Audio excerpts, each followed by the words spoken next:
인사합시다. 할렐루야. 하나님의 은혜와 성령의 능력이 여러분의 머물기를 주님의 이름으로 축원합니다. 저를 따라서 고백해 보세요. 하나님, 이 시간 이 자리에 하늘의 은혜를 부어 주옵소서. 아멘. 신앙의 명문가가 있어요. 실제로 하나님께 복을 받은 집안 가문이죠. 저는 우리 성도들 가운데 그런 신앙의 명문가들이 일어나기를 원합니다. 그건 아마 복 중에 복이라고 할 수 있을 겁니다. 한 가정을 제가 소개를 할게요. 중국 근대사를 움직인 송애령, 송경령, 송미령이란 세 사람의 이야기입니다. 이 세 자매의 아버지는 송가희라는 분인데 목사님입니다. 목사님. 이 송가희 목사님의 교육 방법은요, 단순합니다. 하나님 중심 교육 방법입니다. 이분이 이제 어려서 미국에 가서 공부를 해요. 거기서 이제 기독교인이 되었어요. 그리고 목사 안수를 받았어요. 중국으로 귀국을 하게 됩니다. 이 당시에 중국인이 외국까지 가서 공부하고 기독교인이 되고 목사 안수까지 받는 거는 흔한 일은 아니었어요. 아무튼 그렇게 해서 이제 돌아온 거죠. 돌아서 사업을 합니다. 사업을 해서 돈을 많이 벌어요.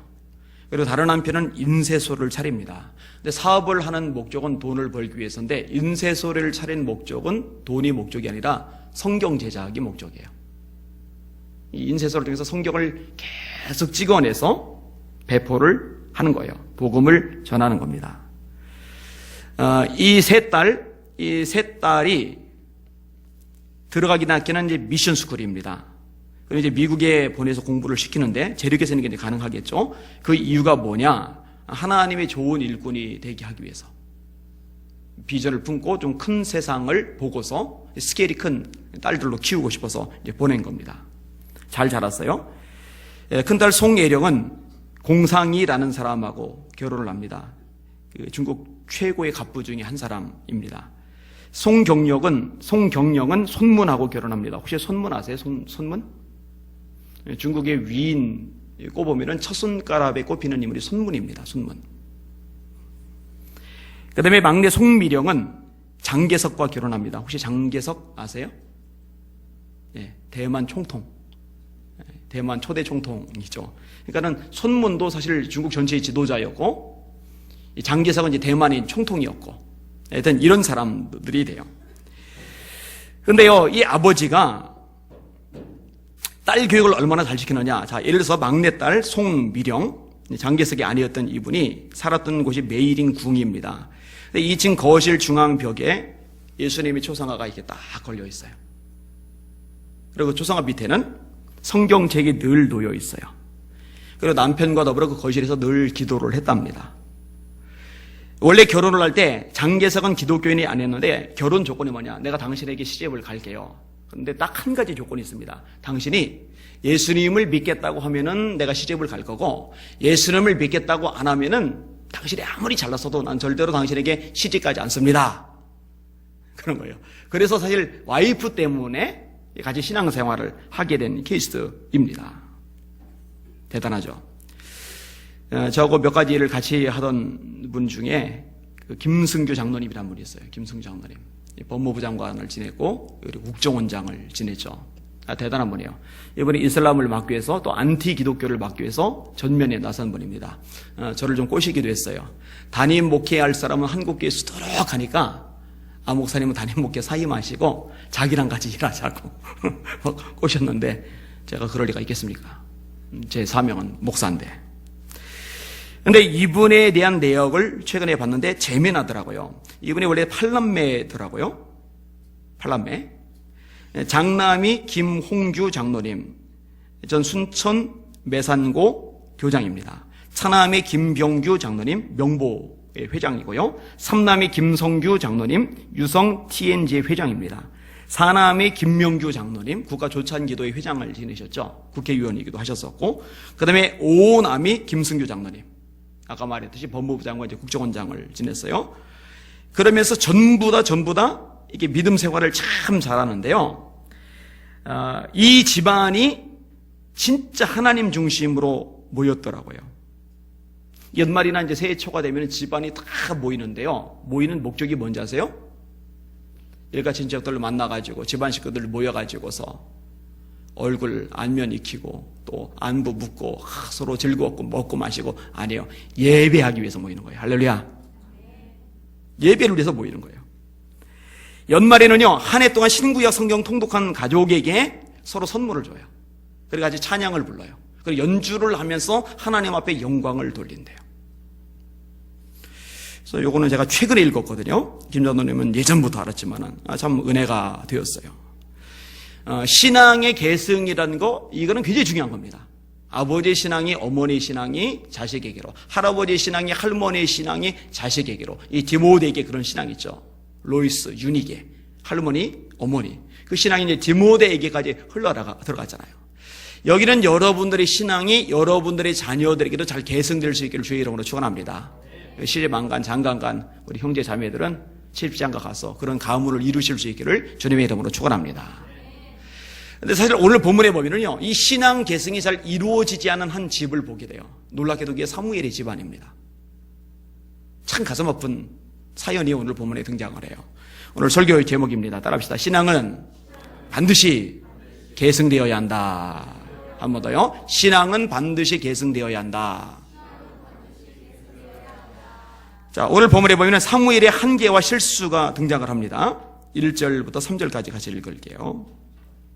시작.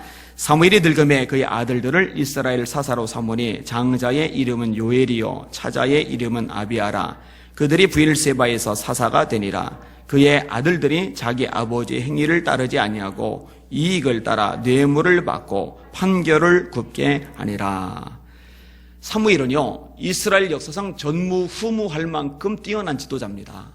선지자죠, 제사장이죠, 군사 통솔권 가지고 있죠. 이 세 가지 고난을 가졌던 유일한 인물이 사무엘입니다. 그런데요, 이렇게 어마어마한 권력과 힘을 가지고 있었음에도 불구하고요, 뇌물을 받은 적이 한 번도 없어요. 자기 실속을 챙긴 적이 한 번도 없어요. 그리고 백성들을 위해서 기도하지 않는 것, 어쩌다 빼먹을 수도 있지, 이렇게 생각하지는 않았어요. 백성들을 위해서 기도를 쉬면은 그 쉬는 것이 죄라고 생각했던 인물이 사무엘입니다. 너희를 위해서 기도하기를 쉬는 죄를 여호와 앞에 결단코 범하지 아니하고. 맞아요. 담임 목사인데 제가 여러분들 위해서 기도하기를 쉬면 죄예요. 제 아내가 저랑 같이 담임 목사 사모인데 여러분을 위해서 기도하기를 쉬면 죄예요. 우리 장로님들이 교회 리더들인데 여러분들을 위해서 기도하기를 쉬면 그 죄예요. 권사님들도 마찬가지죠. 하여튼 이게 좋은 자세, 태도를 가졌습니다. 심지어요, 노년이 되어서도 심지가 고다에 흔들리잖아요. 이런 젊을 때 정말 반듯하다가도요, 연세가 많아지고 나서 삐딱해지는 분들 생각보다 많습니다. 노망이라고 해야 돼요? 귀가 얇아지는 거예요? 이제 좀 변해요. 많이들 변해요. 생각보다 많이 달라져요. 근데 사무엘은요, 어릴 때 부름받았고 장년 시절 똑바로 섰을 뿐만 아니라 노년이 되어서도 하나님의 말씀에서 잘 안 벗어나요. 반듯해요. 얼마나 위대한 인물입니까? 근데 이 사무엘의 한계가 뭐냐? 한계는 자식을 제대로 못 키웠다는 거. 요엘과 아비야, 이 아들들을 똑바로 가르치지 못했어요. 그래서 이런 원인이 뭘까? 너무 바빴기 때문에. 진짜 사무엘은 눈코 뜰 새 없이 바빴거든요. 아마 그게 문제가 아니었을까, 이런 생각이 들어요. 목회자의 사역은요, 크게 두 가지라고 합니다. 하나는 목회사역, 하나는 가정사역. 이렇게까지 이야기가 나오는 이유가 뭐냐면요, 이 목회에 막 올인하고 전념을 하다 보니까 자녀들하고 함께 어울리고 대화를 나눠주고 음식을 먹고 여행을 가고 또 놀아주고 이런 시간들을 제대로 못 가져요. 그래서 우리나라에서 이름만 대면은 여러분이 다 아는 진짜 유명한, 영향력을 크게 끼쳤던 목사님들 자녀들 중에 지금 신앙과 상관없이, 죄송해요, 정말 신앙적으로 개판 5분 전인 사람들이 생각보다 많아요. 이해가 잘 안 가잖아요. 그런데 내막을 파고 들어가 보면 알아요. 아버지가 아버지의 자리에 있잖아요. 담임 목사로서, 목회자로서는 정말 열정을 다 쏟아부었는데 자식들하고는 제대로 된 교통이 이루어지지 않았던 거예요. 이 교회가 커졌는데, 영향력이 생겼는데, 정말 많은 일을 감당했는데 막상 자녀는 망난이에요. 그리고 그것 때문에 평생 사역했던 것들이 구멍이 생겨요. 이건 참 가슴 아픈 일이라고 생각이 되어집니다. 문제가 있어요. 문제가. 김성재 목사님이라고 계세요. 얼마 전에 은퇴를 하셨어요. 여자 목사님입니다. 개척을 하셨어요. 남편 때문에 가슴앓이를 되게 많이 하셨더라고요. 이런 얘기 그 집안에도 되는지 모르겠는데, 딴 여자 데리고 와서 아내 목사님이 설교하는 그 자리에 앞에 와서 예배 드리고, 얼마나 가슴앓이를 많이 해요. 근데 이제 결국 하나님이 이제 역사하셔서 자녀들이 참 잘 컸어요. 이 믿음 안에. 근데 저를 보시고서요, 신신당부를 하시는 말씀이 뭐냐면, 아무리 바빠도 아이들하고 시간을 가지세요. 반드시 가지세요. 우리 이전사님이 같이 가서 같이 만났거든요. 같이 들었어요. 그리고 가족들하고 여행을 많이 가세요. 아무리 바빠도 돈 들여서 여행 가세요. 자식들이 아버지의 관계가 원만하지 않고 어긋난 길로 간다면 평생 목회를 한 것도 결국은 의미 없어질 수 있다는 것. 그 이야기를 끄집어내시더라고요. 이게 목회만큼이나 자녀를 바로 키우는 것은 중요한 사명이라는 거죠. 사무엘도 이런 걸 일찍 알고 자녀들 잘 세웠으면 얼마나 좋았을까. 근데 잘못 세웠어요. 망나니들. 진짜 망나니들이에요. 자, 사무엘의 실수, 자녀 잘못 키운 거. 그 다음에 사무엘의 한계입니다. 사무엘의 한계. 그럼 사무엘인 자기가 볼 때 자기 아들들은 분명히 리더감이 아니란 말이에요. 지도자감이 아니란 말이에요. 그런데 자기 아들들을 이스라엘 전체의 사사로 세워요. 이게 사무엘의 한계입니다. 그러니까 자기는 뇌물 한 번 안 받고 정말 올곧게 서서 똑바로 살았는데 자기 자식 앞에는 약한 거예요. 깜이 아니면 리더로 세우지 말아야 되잖아요. 깜이 아닌 걸 빤히 알면서도 자기 자식이라는 거, 그 인정을 제대로 다루지 못하고 전체 백성의 리더로 세운 거예요. 근데 이놈의 자식들은요, 문제가 있어요. 그의 아들들이 자기 아버지의 행위를 따르지 아니하고 이익을 따라 뇌물을 받고 판결을 굽게 하니라. 모르겠어요. 아들들에게 제대로 신경을 쓰지 못한 것, 그게 노년이 미안했고 그 보상 심리로 자식들에게 그런 위치를 줬는지는 모르겠어요. 그러나 이건 사무엘의 실수입니다. 잘못한 거예요. 특별히 여러분, 엘리 집안의 심판이 워낙 유명한 일이잖아요. 그 아들들을 단속하지 않아서 생긴 일입니다. 그런데 엘리 집안에 대한 심판의 메시지를 사무엘이 어릴 때 하나님께 들었어요. 엘리 집안 완전히 쑥대밭됩니다. 자기가 봤잖아요. 그러니까 아들들을 제대로 단속하지 않았을 경우에, 아들들이 하나님보다도 앞섰을 경우에 그 집안이 어떻게 심판을 받았는지 자기가 빤히 봤으면서 사무엘 자신이 지금 같은 실수를 저지르고 있어요. 그 위대한 인물이, 그 대단한 인물이. 그래서 저는 나중에 우리 효빈이 효니 예수님께 후임자로 절대 안 세울 거예요. 그렇게 하려다가 탈들 많이 나잖아요. 인정에 그냥 매여가지고. 속상한 거예요. 가슴 아픈 거예요. 문제가 되는 거예요. 물론 저는요, 아들이 후임자가 되는 것 자체를 원천적으로 반대하진 않아요. 당회에서, 그 다음에 전교회 성도들이 너무 원해서 된 경우, 원리 원칙을 잘 지킨 경우, 그런 경우는 문제가 되지 않는다고 생각을 합니다. 근데 이제 그렇지 않은 경우들이 있으니까 탈이 나고 문제가 발생을 하는 거죠. 자, 사무엘이 자기 아들들을 리더로 세웠고, 이 아들들이 리더로서 아주 심각한 결함들을 드러냈고, 그러면서 전체 이스라엘 백성들에게 문제가 발생을 합니다. 그 내용이 4절부터 언급이 돼요. 4절에서 9절까지 같이 읽을게요. 시작.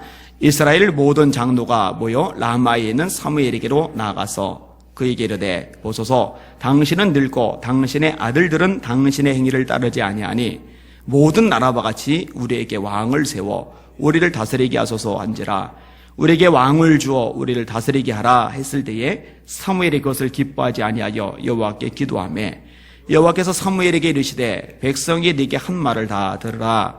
이는 그들이 너를 버림이 아니요 나를 버려 자기들의 왕이 되지 못하게 함이니라.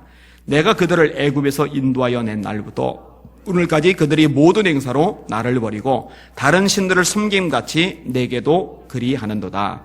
그러므로 그들의 말을 듣되 너는 그들에게 엄히 경고하고 그들을 다스릴 왕의 제도를 가르치라.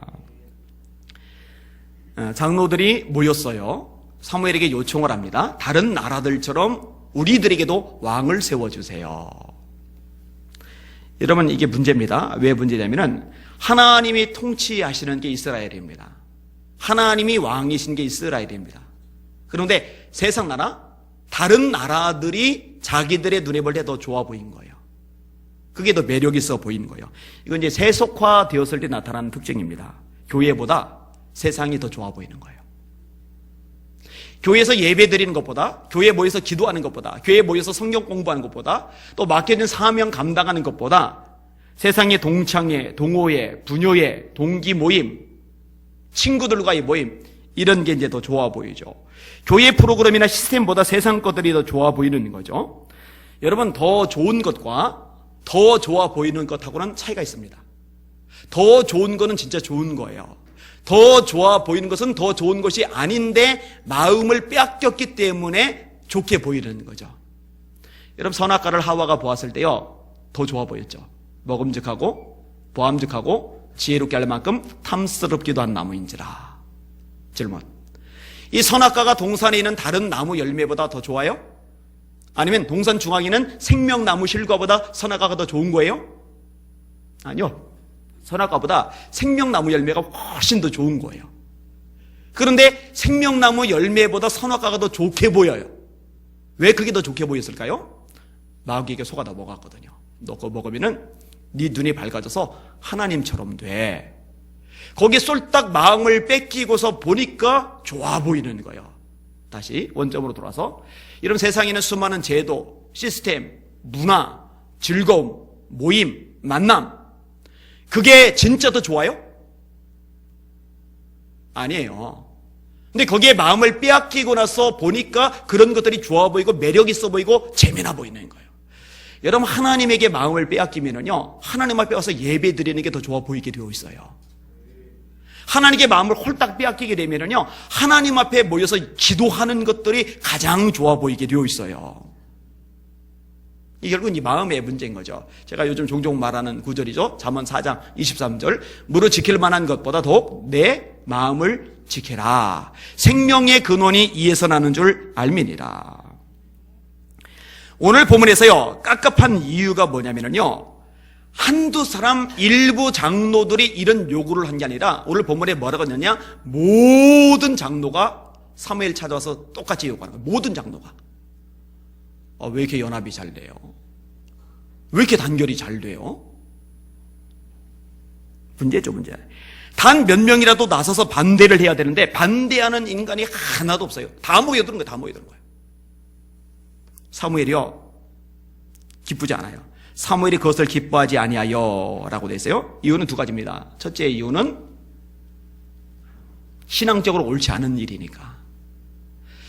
여러분, 우리가 사사기를 새벽에 이제 공부를 하고 있어요. 이제 거의 끝을 향해 다름질을 하고 있습니다만, 거기 보면은 기드온을 왕 삼으려고 그래요. 미디안이 대군에서 이스라엘을 건져냈거든요. 그러니까 백성들이 너무너무 존경한 나머지 당신이 우리 왕이 되어주세요 그래요. 근데 기드온이 뭐라고 하느냐, 하나님 이스라엘의 왕인데 내가 어디 왕 노릇하냐, 뒤로 빠져버려요. 근데 이런 개념들이 있어요. 신앙이 똑바로 바뀌면은요. 그러니까 사무엘의 기준으로 볼 때, 신앙적인 원리로 볼 때 지금 이거는 바람직하지 않은 요구를 하고 있어요. 그러니까 기뻐할 수가 없어요. 또 하나 이유가 있어요. 그건 개인적인 이유입니다. 지금 이스라엘 전체의 지도자는 누구죠? 사무엘입니다. 그래도 사무엘입니다. 아들들 사사로 세웠지만 전체 총지휘하는 인물은 아직은 사무엘인데 사무엘을 제끼겠다는 거예요. 사무엘을 빼겠다는 거예요. 사무엘을 갈아치우겠다는 거예요. 이거 기쁠 사람이 되게 어디 있겠습니까? 없어요, 없어요. 그리고 사무엘을 저버리는 백성들의 모습은요, 죄입니다. 잘못입니다. 여러분, 이런 흐름은요, 모세를 대적할 때도 동일하게 나와요. 이런 모세는요, 이스라엘 백성들을 위해서 애굽에서 왕자로 살 수 있는 권한을 포기를 했습니다. 역사학자들에 의하면요, 차기 파로가 될 가능성도 있었답니다. 후계 구도 관련해가지고. 근데 다 포기했어요. 하나님의 백성과 함께 고난받기를 애굽의 모든 낙을 드리는 것보다 더 큰 제물로 여겼다고 히브리서 11장이 말씀하죠. 그리스도를 위하여 받는 능력을 애굽의 모든 보화보다 더 큰 제물로 여겼으니 이는 상주심을 바라봄이라, 이렇게 말씀을 했어요. 그리고 여러분, 모세를 백성들 전체의 지도자로 세우신 분이 누구죠?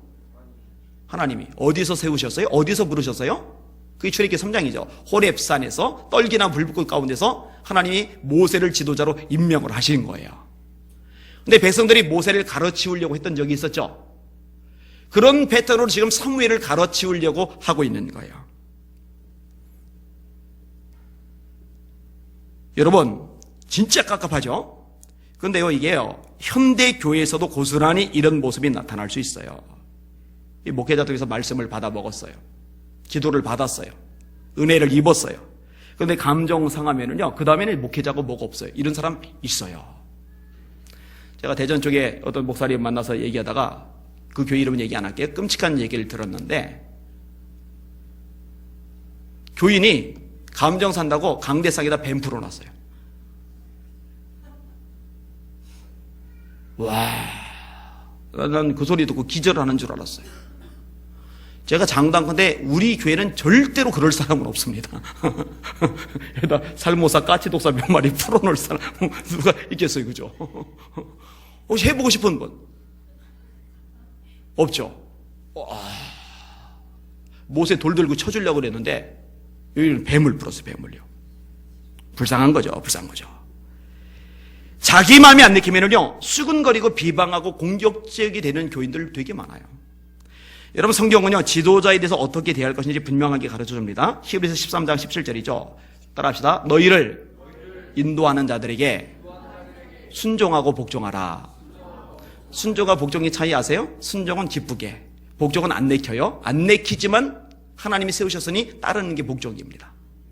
저희는 너희 영혼을 위하여 경성하기를 마치 자기가 회개할 자인 것 같이 하느니라. 저희로 하여금 기쁨으로 감당하게 하고 근심으로 하게 하지 말라. 그렇지 않으면 너에게 유익이 없느니라. 여러분, 목회자 근심하게 하면은요, 절대로 여러분에게, 여러분 가정에게, 여러분 사업에 유익이 없어요. 그건 제 말이 아니에요. 하나님 말씀입니다. 그렇지 않으면 너에게 유익이 없느니라. 여러분들은 기쁨으로 사역하는 목회자 되도록 협력자들 되시기를 주님의 이름으로 축원합니다. 절대로 걸림돌은 되지 마시길 바랍니다. 그건 미련한 거예요. 진짜 어리석은 거예요. 진짜 어리석은 거예요. 여러분, 하나님이요, 이렇게 진단을 하십니다. 백성이 네게 한 말을 다 들으라. 이는 그들이 너를 버림이 아니요 나를 버려 자기들의 왕이 되지 못하게 함이니라. 내가 그들을 애굽에서 인도하여 낸 날부터 오늘까지 그들이 모든 행사로 나를 버리고 다른 신들을 섬김같이 내게도 그리하는도다. 널 버린 게 아니야, 사무엘아. 날 버린 거야. 예수님이 이렇게 말씀하십니다. 제자들 보내시면서, 사도들 보내시면서 너희를 영접하는 자는 나를 영접하는 것이요, 나를 영접하는 자는 나 보내신 이를 영접하는 것이니라. 이게 이제 사도의 특권입니다. 이게 목회자의 특권입니다. 이게 하나님의 종의 특권입니다. 사무엘 가르치려고 그랬는데 하나님 말씀하세요. 사무엘 너 버린 게 아니라 사실은 날 버린 거야. 에베소서 4장 11절 12절입니다. 주께서 혹은 사도로, 혹은 선지자로, 혹은 복음 전하는 자로, 혹은 목사와 교사로 주셨으니 이는 성도를 온전케 하여 봉사의 일을 하게 하며 그리스도의 몸을 세우게 하려 하심이니라. 누가 세우셨어요? 누가 세우셨어요? 주께서, 하나님이, 예수 그리스도께서 세우신 거예요. 할렐루야. 이거 놓치시면 안 됩니다. 제가 볼 때 요즘 교회 청빙 문제가 굉장히 심각합니다. 청빙이라는 말은 뭐예요? 모셔오는 거죠, 이게. 모셔오는 거. 근데 지금은요, 이게 아니에요, 이게 아니에요. 당의원들이 모여서 기도하고 하나님께 사인 구하고 또 모시고 싶은 분 가서 그 교회 가서 정보도 듣고 설교도 듣고, 그래서 우리 교회로 와서 담임 목사로서 말씀을 전해주세요. 이게 청빙이잖아요.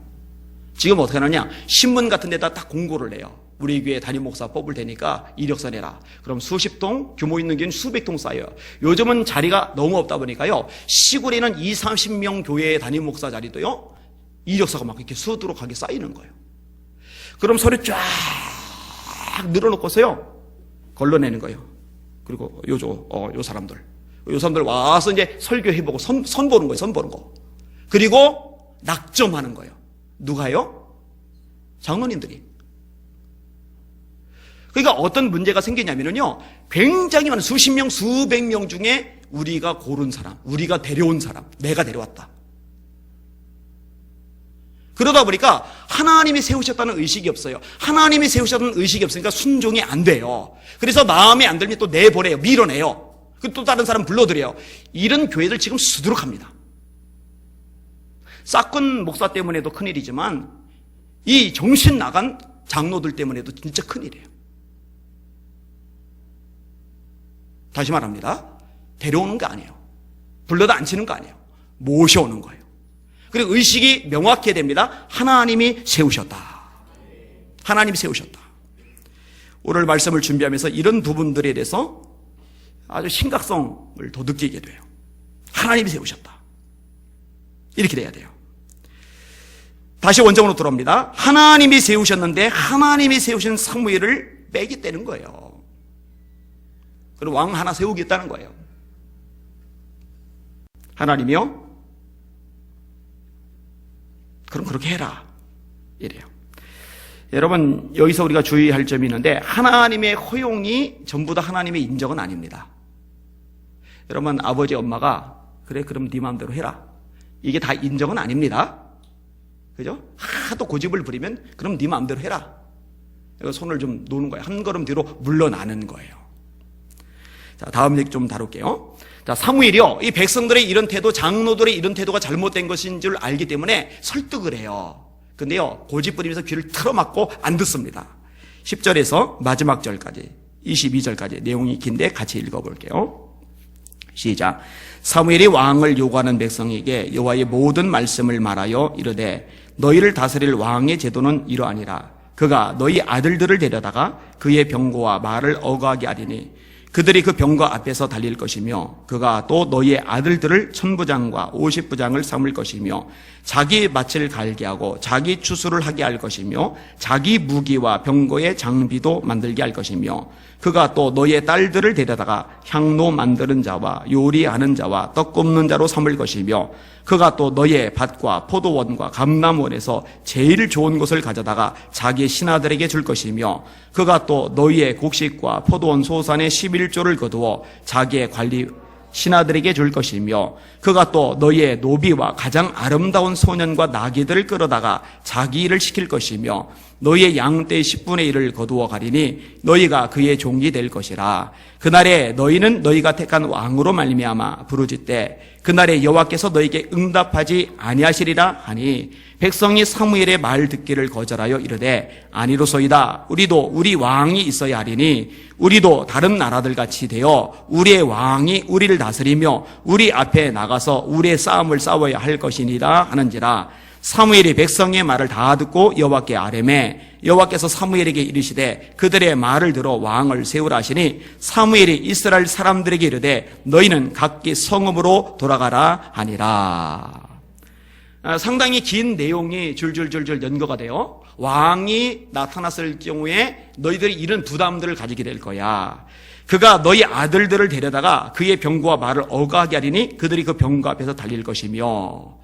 아들들이 얼마나 소중합니까? 하여튼 부모 입장에서는 자기 아들들만큼 소중한 존재는 별로 없잖아요. 근데 그 아들들이 병거 앞에서 달리는 거예요. 병거 타고 병거 위에서 구경하는 게 아니라 병거 앞에서 달리는 거예요. 이거 위험한 거예요. 전쟁의 한복판에 나가는 거예요. 왕이 그렇게 하는 거죠. 그가 또 너희의 아들들을 천부장과 50부장을 삼을 것이며 군인 장교로 삼는 거죠. 그럼 가정을 떠나 있어야 돼요. 왕 밑에서 왕이 시키는 그 일을 감당을 해야 돼요.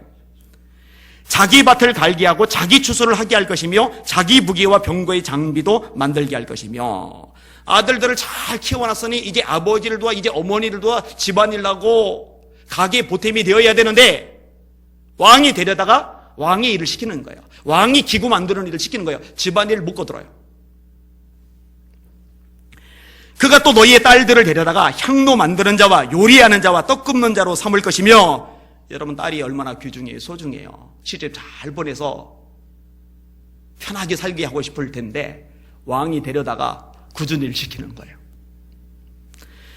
그가 또 너희의 밭과 포돈과 감람원에서 제일 좋은 것을 가져다가 자기의 신하들에게 줄 것이며 너희의 곡식과 포도원 소산의 11조를 거두어 자기의 관리와 신하에게 줄 것이며 이게 돈이잖아요. 돈. 하나님께 드리는 11조 그거 말고 왕이 또 11조를 거둬간대요. 돈을 걷어가야, 세금을 걷어가야 왕으로서 통치를 할 거 아닙니까? 신하들, 장군들, 군인들 월급을 줄 거 아니겠습니까? 또 너희의 노비와 가장 아름다운 소년과 나귀들 끌어다가 자기를 지킬 것이며 양떼 10분의 1을 거두어가리니 너희가 그의 종이 될 것이라. 그날에 너희가 택한 왕으로 말미암아 부르짖되 그날에 여호와께서 너희에게 응답하지 아니하시리라. 사무엘이 참 궁색해요. 뭘 이렇게까지 하나 싶을 만큼. 그만큼 백성들의 마음을 좀 돌이켜보고 싶어서 길게 아주 장구하게 설득을 하는 거예요. 이런 일도 있고 저런 일도 있고 그런 일도 있고 이런 일도 있고 이런 일이 발생할 테니까 너희들 마음 좀 돌려. 애간장 녹아서 이렇게 이야기를 끄집어내고 있는 거거든요. 그런데 고집을 부려요. 백성이 사무엘의 말 듣기를 거절하여 이르되 아니로소이다. 우리도 우리 왕이 있어야 하리니 우리도 다른 나라들 같이 되어 우리의 왕이 우리를 다스리며 우리 앞에 나가서 우리의 싸움을 싸워야 할 것이니라. 사무엘의 말 듣기를 거절하여 당신이 사무엘 선지자지만 하나님의 말씀을 전한 하나님의 종이지만 더 이상 당신이 말하는 거 듣고 싶지 않습니다. 우리도 생각이 있어요. 우리도 계획이 있어요. 우리도 나름대로의 판단과 기준이 있단 말이에요. 그러니 더 이상 말하지 마세요. 그냥 우리가 원하는 대로 해주세요. 이런 걸 고집이라고 그러죠. 구약 성경 편들으면 이제 강팍하다, 아니면 완고하다, 아니면 목이 곧다, 다 똑같은 표현 내용입니다. 이미 자기가 생각해서 이게 옳다라고 생각해서 그걸 잡고 있으면은요, 그 다음 배는 누가 와서 무슨 말을 해도요, 꼼짝을 안 하는 거예요. 안 움직이는 거예요, 이게. 이게 참 불쌍한 거예요. 이게 참 안 된 거예요. 여러분, 이런 예들이 생각보다 되게 많습니다. 한 번은요, 유대가 멸망한 다음에 예레미야 선지자에게 백성의 리더급들이 몰려들어요. 그래서요, 하나님의 길을 보여달라고 간청을 합니다. 이에 모든 군대의 지휘관과 가랴의 아들 요하난과 호사야와 아들 여사냐와 백성의 낮은 자로부터 높은 자까지 다 나와 선지자 예레미야에게 이르되 당신은 우리의 탄원을 듣고 이 남아있는 모든 자를 위하여 당신의 하나님 여호와께 기도해 주소서. 기도해 달라고 부탁을 하는 거예요. 성도들이 목사에게 기도 부탁하듯이 당신이 보는 바와 같이 우리는 많은 사람 중에서 남은 적은 무리니 당신의 하나님 여호와께서 우리가 마땅히 갈 길과 할 일을 보여주시기를 원하나이다. 어디로 가야 될지, 어떤 일을 해야 될지 당신이 하나님께 받아서 우리에게 가르쳐 주세요. 그러면은 가라간 거기로 갈게요. 하라간 그 일을 할게요. 얼마나 자세가 좋아요. 얼마나 말이 그럴듯합니까? 예레미야가 대답을 합니다. 내가 너희 말을 들었은즉 너희 말대로 너희 하나님 여호와께 기도하고 무릇 여호와께서 너에게 응답하시는 것을 숨김이 없이 너에게 말하리라. 그러니까 그들이 또 대답을 하는데 참 대답을요, 예레미야 선지자가 들을 때 참 기쁠 만큼 좋은 대답을 해요. 들어보세요. 우리가 당신의 하나님 여호와께서 당신을 보내사 우리에게 이르시는 모든 말씀대로 행하리이다. 여호와께서는 우리 가운데 진실하고 성실한 증인이 되시옵소서. 우리가 당신을 우리 하나님께 보내면 그의 목소리가 우리에게 좋든지 좋지 않든지를 막론하고 순종하려 함이라. 우리가 우리 하나님 여호와의 목소리를 순종하면 우리에게 복이 있으리라. 아, 기가 막히죠. 할렐루야. 우리 귀에 좋든지 좋지 않든지 하나님의 말씀엔 순종하겠습니다. 그리고 이렇게 순종하면은 이 순종이 우리에게 복이 될 겁니다. 아, 정말 너무너무 대답을 기가 막히게 잘했어요. 예레미야가 기도를 들어갔네. 하나님의 음성을 들었어요. 하나님은 애굽으로 가지마, 바벨론에 가서 거기서 포로 생활을 해. 그럼 때가 되면 내가 구원해주고 예루살렘에 돌아오게 해줄게. 그래서 예레미야가 그 말을 전했어요. 그러면 당신의 말이, 하나님의 말씀이 듣기 좋든지 좋지 않든지 우리가 그대로 따르겠습니다.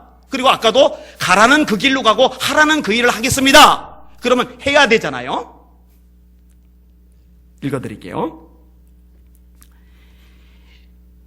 예레미야가 모든 백성에게 그들의 하나님 여호와의 말씀 곧 그들의 하나님 여호와께서 자기를 보내사 그들에게 이르신 이 모든 말씀을 말하기를 마치니. 이제 들었어요. 다 여러분 설교를 듣듯이 들었어요. 다음 반응입니다. 호사야의 아들 아사랴와 가랴의 아들 요하난과 모든 오만한 자가 예레미야에게 말하기를 네가 거짓을 말하는도다.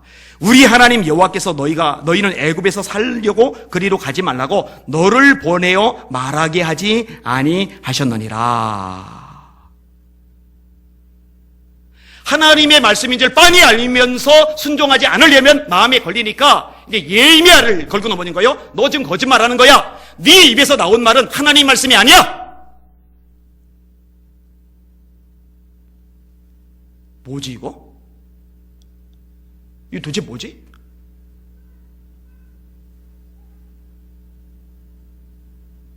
듣는다고 했는데 사실은 들을 마음이 없어요. 자기 생각이 원래 있어요. 이미 다 정해놨어요. 우리는 애굽이야. 하나님의 말씀이 바벨론이라고 아무리 말씀해도 애굽에 가면 망한다고 아무리 말씀해도 우리는 애굽이야. 내 마음이 결정했어. 꼼짝을 안 하는 거예요. 그리고 바벨론으로 가라고 예레미야가 말을 하니까 안 가는 거예요. 안 움직이는 거예요.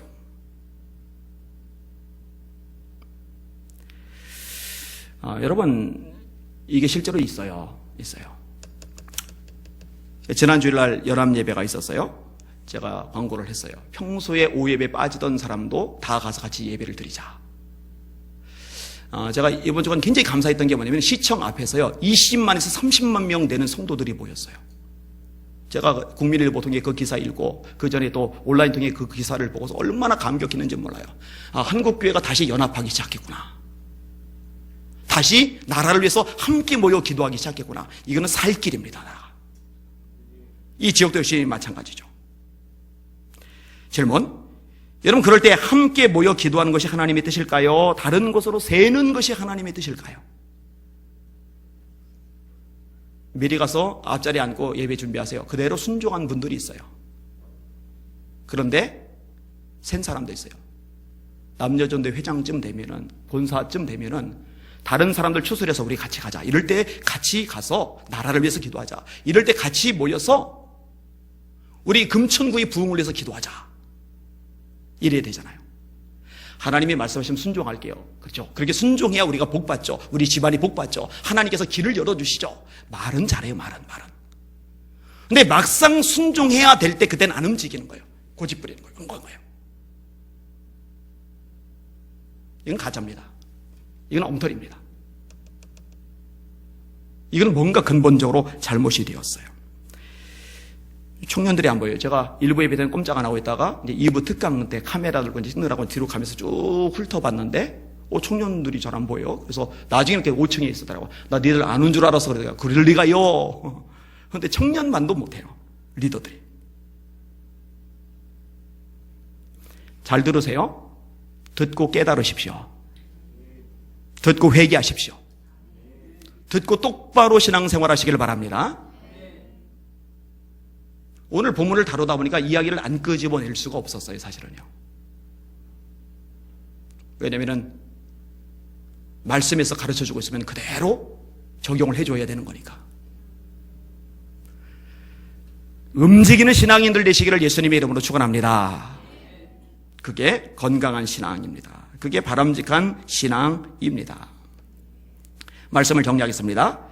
백성들 참 무지하죠. 장로들 참 무지하죠. 그런데요, 다시 원점으로 거슬러 올라가서 이렇게 되게 된 배경이 있었죠. 그 배경이 뭐냐면은 사무엘의 아들들이에요. 다시 한번 5절로 볼게요. 5절 마지막으로 한번 읽겠습니다. 시작. 그에게 이르되 보소서 당신은 늙고 당신의 아들들은 당신의 행위를 따르지 아니하니 모든 나라와 같이 우리에게 왕을 세워 우리를 다스리게 하소서 한지라. 첫 출발 잘못된 첫 단추가 여기에 있어요. 만약에 사무엘이 자식들을 제대로 신앙교육을 했고 신앙 계승이 제대로 이루어졌고 그랬으면 이런 얘기 안 나와요. 그렇죠? 오늘 설교의 제목입니다. 따라합시다. 신앙은 반드시 계승되어야 한다. 그러니까 사무엘이 자기가 똑바로 서는 것 너무너무 중요해요. 잘했어요. 그런데 그것만큼이나 더 중요한 게 뭐냐? 자기 자식도 똑바로 세우는 거거든요. 여기는 여러분들이 신앙생활 똑바로 하는 거 너무너무 중요합니다. 근데 그만큼이나 더 중요한 게 뭐냐? 여러분의 자녀들을 똑바로 신앙인으로 세우는 겁니다. 만약 지금 잘 세워져 있지 않다면 그 자녀를 위해서 눈물로 날마다 하나님께 씨름하시길 바랍니다. 하나님이 그 기도를 들으시고 자녀들의 마음속에 믿음을 주실 줄 믿습니다. 그래서 우리 예수비전교회는 이 신앙의 계승이 이루어지는 교회가 되어야 돼요. 다행히 참 감사하게도 우리 교회학교 학생회 또는 청년회 어떤 성경학교든 수련회든 이런 것들을 하면은 우리는 전 교인들이 잘 움직여져요. 협력도 잘 해줘요. 애들이 밑에서 약간 바가지 씌우는 느낌이 들 만큼 물건을 팔아도 그냥 기쁘게 그거 액수에 플러스해서 내기까지 하면서, 그리고 또 모여서 기도하면 정말 뜨겁게 기도해 주고, 우리 자식들만큼이나 부모가 안 다니지만 이 교회에 나오는 아이들의 신앙도 중요하잖아요. 그게 이제 신앙의 계승이니까. 우리 예수비전교회는 하여튼 신앙의 계승이 잘 이루어지는 복된 교회, 멋진 교회가 되실 수 있기를 예수님의 이름으로 축원합니다. 기도하겠습니다.